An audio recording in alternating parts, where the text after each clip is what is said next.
Olá, damos início a mais uma aula da Escola Dominical da Primeira Igreja Presbiteriana Independente de São Paulo. Hoje vamos concluir esta temática que estamos tratando sobre o pecado. O tema da nossa lição é o pecado e o Evangelho.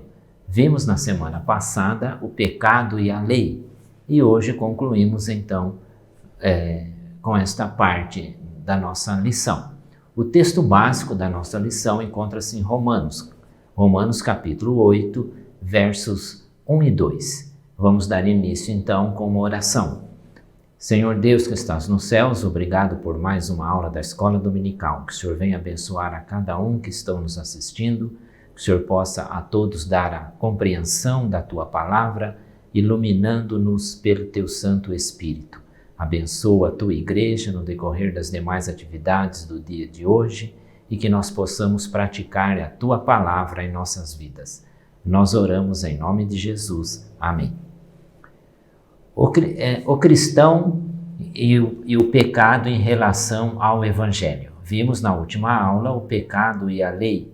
A lei, ela tinha uma função de nos mostrar o pecado. A lei funcionava como um espelho para que pudéssemos então ver o pecado que está diante de nós. Tomávamos conhecimento do pecado pela lei, mas nós não conseguíamos cumprir a lei, não tínhamos essa condição. E, portanto, todos os seres humanos, todos os seres criados então que estavam em pecado, iriam se perder. Deus havia feito um pacto com Adão. Este pacto é chamado Pacto das Obras. Este pacto foi feito com Adão e que se Adão obedecesse à lei, obedecesse a todo o cumprimento dos mandamentos, ele seria abençoado e toda a sua posteridade. Adão não conseguiu então cumprir este pacto. A humanidade caiu em pecado. Houve então este pecado que passou a todos os seus descendentes. Mas Deus, na sua misericórdia, fez um novo pacto este que nós chamamos o pacto da graça que foi feito em Cristo, de tal modo que todos os seres humanos fossem abençoados, fossem chamados pela graça de Deus e abençoados em Cristo, tendo o seu pecado então perdoado.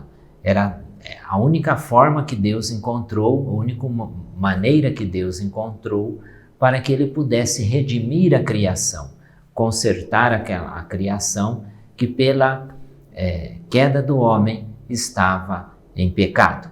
E nós estudamos estes dois pactos, o pacto das obras mais relacionados ao Antigo Testamento e o pacto da graça mais relacionado à Nova Aliança, ao Novo Testamento. E conforme as palavras da confissão de fé, toda a doutrina da Igreja Presbiteriana é baseada no ensino das confissões de fé. E a confissão de fé, que é o texto base de toda a doutrina da Igreja Presbiteriana adotada, é a confissão de fé de Westminster. E esta confissão diz lá no seu capítulo 8 sobre este pacto, o pacto da graça, então, feita em Cristo. O homem, tendo se tornado pela queda incapaz de vida, por esse pacto, que era o pacto das obras, o Senhor dignou-se a fazer um segundo pacto, geralmente chamado o pacto da graça. Nesse pacto, ele livremente oferece aos pecadores a salvação por Jesus Cristo, exigindo deles a fé nele, para que sejam salvos, e prometendo dar a todos os que estão ordenados para a vida o seu Santo Espírito, para dispô-los e habilitá-los a crer. Deus então nos chama pelo seu Santo Espírito, para que nós então aceitemos a salvação que está em Cristo Jesus. E pelo sacrifício expiatório de Cristo Jesus, sacrifício este em substituição a nós que somos pecadores, as bênçãos de Cristo nos são transmitidas e nós então estamos submetidos a este pacto e temos acesso então à salvação em Cristo Jesus e à vida eterna. Lá na lei, no velho pacto, o pacto das obras, era necessário o cumprimento da lei. O cumprimento da lei se dava por todo aquele cerimonial que havia lá no Antigo Testamento, no templo. Era um culto feito com sacrifícios de animais. O animal era imolado, né, e o sangue derramado deste animal é que cobria os pecados. Este sangue ele era aspergido dentro do Santo dos Santos. Havia um lugar no templo que era chamado de os Santos dos Santos, e neste lugar havia a arca da propiciação, e o sangue aspergido ali cobria os pecados de todo o povo, e os sacerdotes faziam então este cerimonial de expiação, substituição do pecado. E no Novo Testamento agora, no novo pacto, o pacto da graça feito com Cristo, então, foi o sacrifício de Cristo feito na cruz, através do derramamento do seu sangue, que cobre os nossos pecados, de tal forma que somos perdoados. E somos chamados, então, a crer neste Cristo, né? A ter fé nele e a confiar nele para o perdão dos pecados. Vimos na aula anterior o capítulo 7 de Romanos, que mostra a relação entre o pecado e a lei, né? Pela lei, pelo conhecimento da lei, o pecador então tinha consciência do pecado. E na sequência, aqui no início do capítulo 8, à medida em que nós, submetidos a este pacto, pacto da nova aliança, pacto da graça, temos então o perdão dos pecados. Então o apóstolo Paulo, no capítulo 8 de Romanos, ele diz: agora, pois, já nenhuma condenação há para os que estão em Cristo Jesus.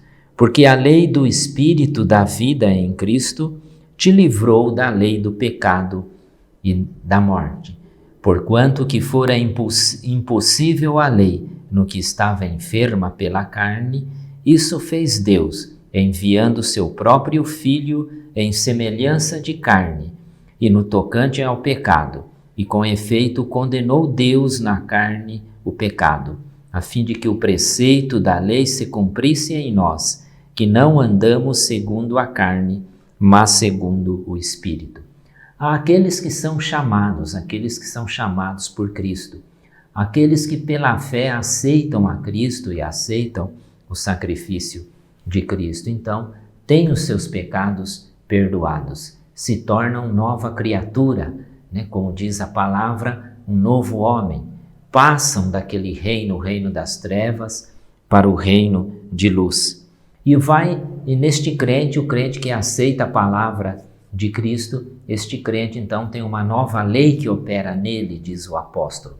Não mais a lei, não mais opera a lei do pecado, não mais opera a lei com todas as suas exigências, de cumprimento.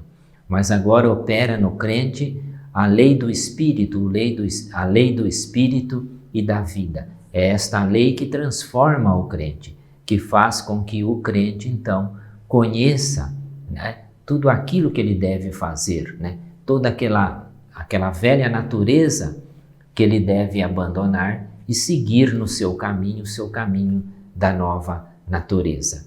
O homem que aceita a Cristo, o homem que tem o seu pecado perdoado, então, começa um processo então de crescimento na fé que nós chamamos de a santificação. E na medida em que o Espírito Santo opera nele, ele não cumpre mais as obras da carne. Ele cumpre então tudo aquilo que o Espírito manda que ele faça, tudo aquilo que o Espírito agindo nele, agindo na sua vida, vai então aperfeiçoá-lo, vai prepará-lo para o crescimento na vida cristã.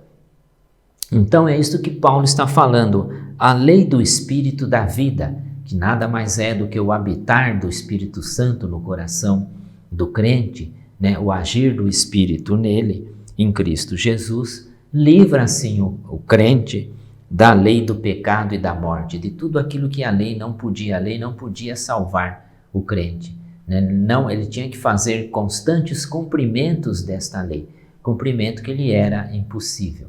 Mas através de Cristo, então, nós temos uma nova lei operando na nossa carne, que é a lei do Espírito. Então, o que fora impossível à lei, diz a palavra, na carne, Deus fez através do envio de seu Filho ao mundo, e este Filho, então, que morreu na cruz para o perdão dos pecados, a fim de que todos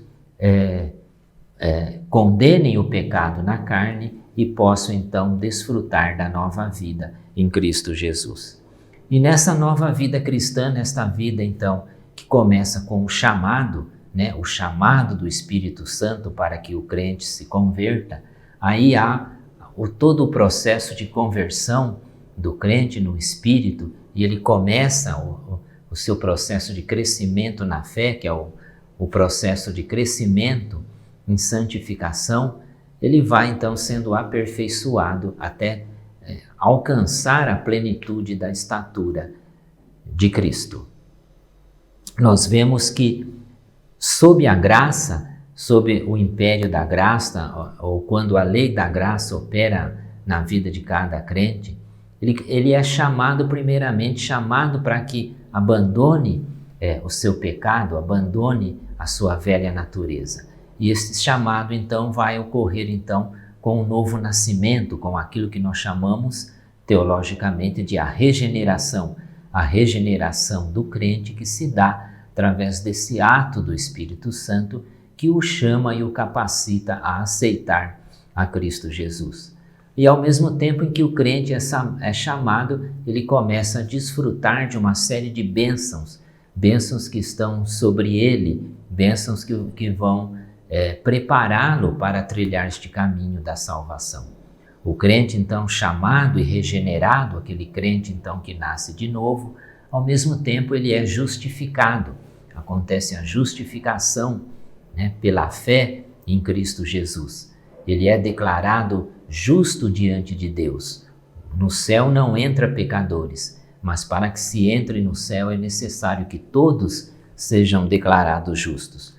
Tudo isso em cumprimento ao que Paulo está dizendo aqui na carta aos Romanos, em Romanos no capítulo 5, no primeiro verso, que ele diz: justificados, pois, mediante a fé, nós temos paz com Deus por meio do Senhor Jesus Cristo.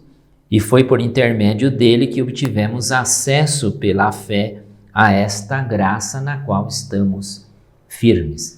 Então, o crente, ao mesmo tempo que ele é regenerado, ele nasce de novo, ele é justificado, ele tem a sua justificação pela fé em Cristo Jesus. E este processo de regeneração, de justificação, faz com que o crente cresça na sua santidade, cresça em santificação.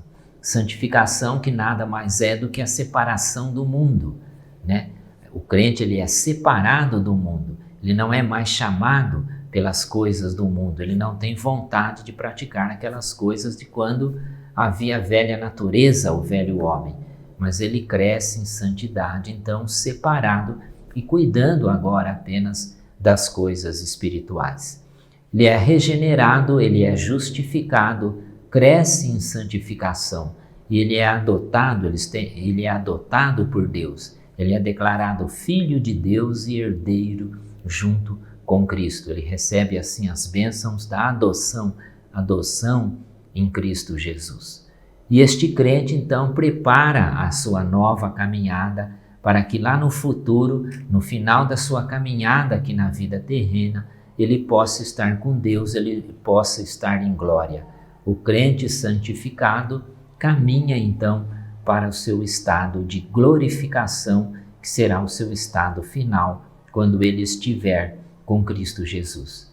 E todas estas bênçãos, né, que nós chamamos de as bênçãos da salvação, as bênçãos da graça que estão diante de nós, elas nos dão a certeza dessa salvação. O verdadeiro crente em Cristo Jesus, que tem consciência da sua fé, ele tem então a certeza da graça e da salvação sobre ele. Ele sabe que ele não vai se perder, que Deus, que Cristo estará com ele, né, ajudando-o na sua caminhada, ajudando em seu caminho. Ele pode ter toda a certeza desta salvação. Ele não precisa fazer atos de penitência, atos de cumprimento de mandamentos, de coisas que muitas vezes não estão na palavra, porque ele tem a certeza desta graça e dessa salvação. Todos estes crentes, então, permanecem na fé. Na linguagem da nossa confissão de fé, eles perseveram na fé. Então existe aqui uma doutrina que é a doutrina da perseverança dos santos.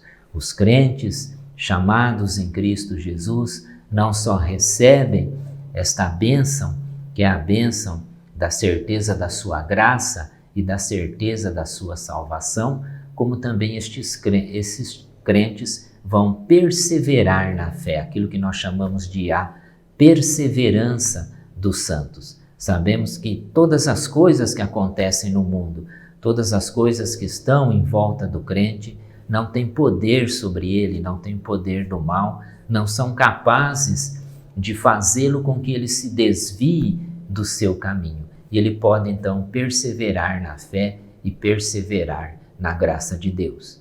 E este crente então caminha na sua nova vida, na sua novidade de vida. Ele coloca para si uma nova ética, a ética da vida cristã, a ética que vai conduzi-lo, que vai fazer com que ele haja diferente daquelas pessoas que estão no mundo, daquelas pessoas que não foram regeneradas. E o cumprimento, o caminho desta ética também é o caminho que está lá narrado nos evangelhos, né? No evangelho de Jesus Cristo, o evangelho de Mateus, no capítulo 5, Jesus faz então o sermão do monte. E lá nos capítulos 5, 6 e 7 de Mateus está lá a descrição do sermão do monte, com toda a ética cristã, com tudo aquilo que o crente deve fazer e deve agir no mundo. O crente deve ser o sal da terra, deve ser a luz do mundo, para que através do seu testemunho as pessoas possam conhecer a Cristo e chegar até Ele. Então, no capítulo 5, diz Jesus: vocês são a luz do mundo, são o sal da terra. E Jesus vai dando uma série de ensinamentos, uma série de conselhos a todos, para que eles se aperfeiçoem no cumprimento daqueles mandamentos, né? Então diz lá Jesus, ouvistes, né? Jesus usa lá uma comparação com a lei, ouvistes o que foi dito aos antigos, quem matar estará sujeito a julgamento. Então diz Jesus, eu porém digo que aquele que sem motivo se irar contra seu irmão estará sujeito a julgamento. E quem proferir um insulto a seu irmão estará sujeito a julgamento do tribunal. Então Jesus está sempre pedindo, sempre recomendando que a gente se aperfeiçoe, né, no nosso crescimento da vida cristã, né, se aperfeiçoe através desta nova ética que ele coloca, esta ética que requer santidade, né? Jesus diz lá, sede santos porque eu também sou santo. E ele requer este aperfeiçoamento de nossa parte, aperfeiçoamento que é dado pela santificação no Espírito. Então ele diz lá, todo aquele que vai trazer uma oferta à igreja, uma oferta diante do Senhor, se lembrar que tem alguma contenda, se lembrar que tem alguma coisa contra o seu irmão, procure primeiro o seu irmão, faça a reconciliação com o seu irmão, para depois vir oferecer a oferta ao Senhor e se colocar diante do Senhor. Tudo isso para que se cumpra a palavra de que o principal mandamento, os dois principais mandamentos é Amarás ao Senhor teu Deus de todo o teu coração e amarás o teu próximo como a ti mesmo. Só podemos amar ao próximo quando temos o cumprimento do perdão, quando conseguimos perdoar a ofensa, perdoar o nosso próximo. Perdoamos a todos porque temos a graça de Jesus, porque estaremos no céu com Jesus em Cristo. É isso que Ele constantemente vai nos exortar, vai fazer com que a gente mude, com que a gente entenda a nossa pequenez diante de Deus e que a gente possa então trabalhar neste sentido, o sentido do perdão. Primeiro a reconciliação com o próximo, né? Quando você é reconciliado com Deus, você procura o próximo para que você se reconcilie. E através da reconciliação com o próximo, você tem então a reconciliação com Deus, né? Cumprindo também a palavra que o apóstolo ensinou. Em Cristo todos nós somos reconciliados e novamente enviados ao mundo como representantes dele, como embaixadores dele. Todas estas bênçãos só estão sobre nós, né? Nós somos capazes de cumprir estas bênçãos através da presença do Espírito Santo agindo em nós. O crente é ao mesmo tempo o templo do Espírito. E como templo do Espírito, ele permite que o Espírito cresça nele, que o Espírito então o transforme a sua vida. Todas estas bênçãos nós chamamos de bênçãos da graça, bênçãos da salvação, bênçãos que estão sobre nós, né, para nos auxiliar na nossa caminhada na vida cristã. Tudo isso é ensinado e é frisado pela teologia reformada. A teologia reformada, ela destaca sempre o chamado que vem sempre de Deus, que vem sempre do Espírito. Nós não conseguimos nos achegar até Deus. É Deus quem nos converte, é Deus quem nos chama. Somos convertidos pelo poder de Deus. Quando a pessoa está na igreja e a pessoa ouve um apelo, ou o pastor faz um apelo para que a pessoa se converta a Cristo Jesus, muitas vezes vemos as pessoas levantarem as mãos ou as pessoas levantarem do seu lugar, indo até à frente, aceitando a salvação. E a partir daquele momento, não é o ser humano em si, não é a pessoa que foi à frente, mas é Deus quem o converteu. É o Espírito Santo quem já tocou no coração dele e já está habitando naquele crente, de tal modo que ele agora é uma nova pessoa, tem novidade de vida e está então com Deus. Todas estas bênçãos que são dadas a nós estão lá descritas nos evangelhos, descritas no Sermão do Monte, né? São exemplificadas e mostradas na caminhada de Jesus, quando Jesus estava na terra, na Galileia. Tudo aquilo que ele agia, tudo aquilo que ele fazia na Galileia, em Jerusalém, em suas caminhadas ali pelo Oriente Médio. Jesus vai deixando então o seu testemunho, o seu ensino, as suas palavras então vão ser escritas, né? Vão se transformar nos evangelhos para que a gente possa ter a orientação da palavra. A igreja nasce ali, a igreja cresce, vem o ensinamento dos apóstolos, todos destacando e todos chamando a atenção dos crentes, chamando a atenção daqueles que vão crer para estas bênçãos da salvação. E é através dela que nós temos a certeza da nossa salvação. Tudo isso pelo chamado de Deus, tudo isso pelo chamado divino. Nada vem do homem, nada pode originar-se do homem. Tudo vem de Deus e o chamado vem de Deus. É para que em tudo se exerça a soberania de Deus. Deus que criou o mundo e que criou todas as coisas, exerce constantemente a sua soberania, né? Ele nos guia, ele nos capacita para essa salvação. Só assim nós podemos então dar glória a Deus, glória ao chamado dele, glória ao chamado dele que ao mesmo tempo que nos faz o chamado, nos dá a nossa missão, missão do testemunho, missão de testemunhar a fé, missão de divulgar ao mundo as coisas do reino e o reino de Deus. Somos embaixadores de Cristo, somos testemunhas de Cristo, estamos aqui empenhados, na propagação do reino de Deus, na transmissão do Evangelho e testemunha dos Evangelhos. As pessoas dependem, o mundo depende de nós para que conheçam a Cristo, para que conheça o Evangelho e dê o seu testemunho. Tudo isso é graça, tudo isto é a libertação do pecado. Libertos do pecado, tendo consciência lá daquele pecado que houve lá no Éden, desde Adão, que tanto mal trouxe à humanidade e que deixou a humanidade na situação decaída em que ela está, mas existe ainda o projeto de Deus, o projeto do reino de Deus para a nossa vida, o projeto de reino de Deus onde, através da nossa chamada, nós possamos então testemunhar a Deus, testemunhar este reino. Essa é a nossa missão, essa é a missão da igreja.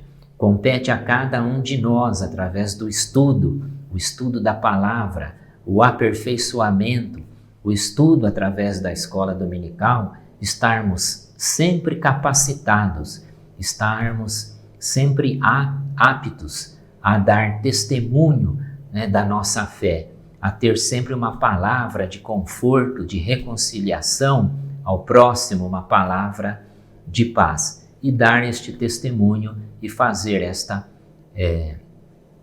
caminhada junto com todas as pessoas que necessitam do Evangelho. Esta é a relação do Evangelho em relação ao pecado. O Evangelho nos liberta do pecado.